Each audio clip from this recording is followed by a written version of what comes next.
Hey there, you're watching Rebel Base, IGN's weekly dose of everything Star Wars. So we've just been mulling over the cast for Star Wars Episode 7, The Force Awakens, and we thought we'd just have a little chat and sort of, because some of them aren't really that well known. No, I think apart from obviously, Harrison Ford, Carrie Fisher, Mark Hamill, them people, coming back, the trailer focused on the new blood, the young actors, and I think it's a really interesting, diverse cast of people who've not really done that many films, and if they have done films, they're not being blockbusters. Yeah. And they're all on the cusp of becoming incredibly famous when Star Wars Episode 7 comes out. So we thought we'll go through them one by one, talk about the character, what films we've seen them in, and what we think they all bring to the role and bring to the Star Wars universe. So first up then, we got John Boyega. Now, I'm a massive fan of this dude. Yeah. I think Attack the Block was just brilliant. It was his first film, first major thing that he did. It was a great sort of young cast anyways. In case you haven't seen it, it's a really British sci-fi film directed by Joe Cornish. So I was thinking about the character that he plays in Attack the Block, which is this kid called Moses, who lives on a really rough estate. And his character sort of trajectory over the film is similar to what I think Finn, who we know that's what his name is now, I think he's going to go through a similar thing. So in Attack the Block, he plays this sort of gang leader. I could say gang leader. They're about 16. He's a tough kid, growing up on an estate. Yeah, and they show him right at the beginning robbing a nurse, and then throughout the sort of film, he changes from this sort of really horrible sort of rough ne'er-do-well, and he becomes the hero of the entire thing. And I think with this, we've seen him, obviously he's in Stormtrooper garb, but from the trailer and from that, he looks like he's having a bit of a crisis of conscience. It looks like he's gone AWOL. Yeah. Like he's broken rank and he's done a runner maybe when they've been stationed on Tatooine. He's like, I do not agree with this. Because when I did the trailer analysis a few weeks back on the first teaser trailer, we talked about, obviously, at the end of Jedi, they defeat the Empire to a degree, but obviously I think we're in a period of time where the war is still kind of going on. There's still pockets of Rebel Alliance, maybe they've got the upper hand. Yeah. The Empire is still fighting on. And maybe conscription has come into effect. This war has raged for so long. Yeah. They still need they need cannon fodder. They need troops, and what they're doing is maybe forcing kids to become stormtroopers. Yeah, and maybe it's that. I grew up on a planet. I have no loyalty to the Empire at all. Yeah. But I've been told I have to fight, and I think that's maybe what happening to Finn. Yeah. He just doesn't believe in the cause. Up next, Gwendolyn Christie. Obviously, she's become very famous in recent years for her role as Brienne of Tarth in Game of Thrones. Yeah. And we've been speculating who we think she might play in the movie. Yeah. I had the idea. She's quite sort of... first of all, I have to say, I thought she might have been Kylo Ren. Yeah. So that, because we didn't see if that was a man or a woman. Just a big, imposing character. And I thought, if she would be a really, really good sort of Sith Lord. But on the cards that they've just released, it says Kylo Ren ignites his lightsaber, not her lightsaber. So, but I thought, she's quite an imposing figure, quite sort of militaristic, and I thought maybe she's playing some kind of stormtrooper general and sort of leading. It looks like these guys are out looking for someone, possibly Finn. Maybe she's sort of leading. She's in charge. Exactly. Yeah. I think she does. She has a very, in Game of Thrones, what you can see maybe in her character in that show, is she has a commanding presence. Definitely. She just has a nobility to her because she is from royalty. Yeah. But she's given up that life because she wanted to become a knight. Right. She wanted to, do something in the world of Game of Thrones.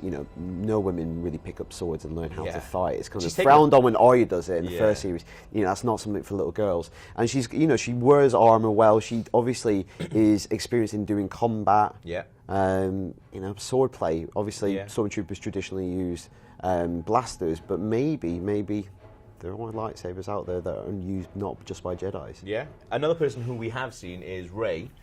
So Rey on her speeder there. Now, there's a lot of speculation that she might be playing Han and Leia's daughter. She was actually pictured in the black and white photo of the cast when that was first released. She was pictured in the middle of those guys. Now, if I had a daughter, I'd probably sit next to her. So just take from that what you I'm really happy you don't have a daughter. I just don't think you're ready for that guy. Well, who knows? But I think she's definitely the trailer sets up, I think, Finn, John Boyega's character, and Daisy Ridley's character as the two leads of the movie. So we know the old cast are returning. So I think that's a really safe bet. But we don't really know much about her at all, in terms of her previous work. She's very short IMDb resume. She was in a short drama, which UK people might know, Casualty. sort of Saturday night drama. Yeah. It's proving ground for all our best actors. It really is, yeah. We could do another show on just characters. She's probably like trapped under a fridge freezer or something. I've watched her scenes, actually. It's at a fairground, and she's a bit of a dick. But anyway, but no. So hopefully she'll bring that to the role. Yeah, no, but she's done a really, really good short film which is available on YouTube. Every year there's this sci-fi convention in London that does this challenge, and she's in one of them. Like, I just sort of, as an actress, and it's a really, really cool little film, and she's really, really good in it. But I quite like the idea that she hasn't really been anything, because it's sort of similar to Carrie Fisher. Like, she'd been in 2 things that she's credited for before she was in Star Wars, and I think it'd be quite a cool little thing if she is playing Leia's daughter, to have that kind of similar sort of unknownness about her coming into it. I think that applies to a lot of the cast. They're not, there's nothing that's going to distract a mainstream audience and go, oh, Tom Cruise is in it. Yeah, I mean, one person I have to admit I sort of disagree with that notion is Oscar Isaac, because I think now he's on the cusp as well. Like he's been in a few things. He's got a recognisable face, but I think Inside Llewyn Davis, I've not seen it. Like, it's probably one of my films of the year. Yeah, and for me, that was the only one where I saw him, and I already had all these feelings about who he is as a person, who he is as a character. He always plays sort of like stone-faced, like his character in Drive is quite a dark character. Quite stoical. Yeah, exactly. And I think you can sort of see that in the trailer. You see his face, but I don't know if that's just me taking what I think about Oscar Isaac into that character. I'm not sure. So there's a couple of people who aren't in the trailer and they haven't been released on any of these cards or anything, who I think some of like my most exciting castings. That's Donald Gleeson and Adam Driver. I think Donald Gleeson's work so far, he always picks really interesting, like, weirdo parts, but they're also really quite emotional. Like, he played a clone in Never Let Me Go, which is like an amazing sci-fi film that doesn't really feel like a sci-fi film. Clones, Star Wars, together. He's got the chops, hasn't he? But he's doing, a lot of people will probably know him from the last 2 Harry Potter films. He plays the eldest Weasley brother. Oh, does he? Yeah, and he's ginger, isn't he? So it's easy. Okay, I can say that because Rich is filming it. I could see him maybe being on Tatooine, being like a friend or a family member, like one of those more. I can't really see what else he would be. Well, have you seen him in Dread?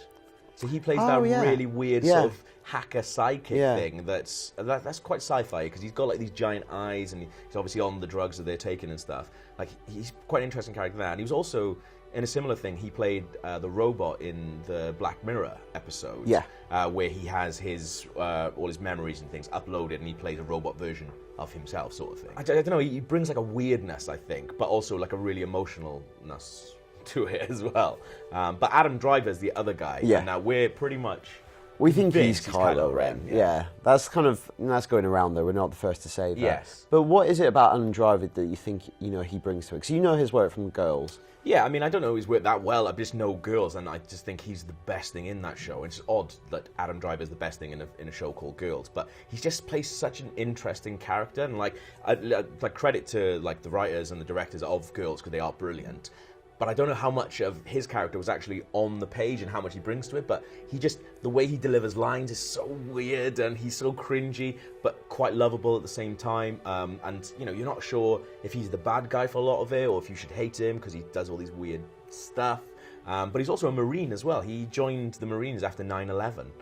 So he's built, and there was rumors for a while that he was going to be playing Nightwing. So he's obviously, he's been on the cusp for a while, sort of breaking big, and I think as a big sort of Sith Lord like that, I think he'd be terrifying. So connected to maybe Kylo Ren, and is another actor. He's not in the trailer. Yeah.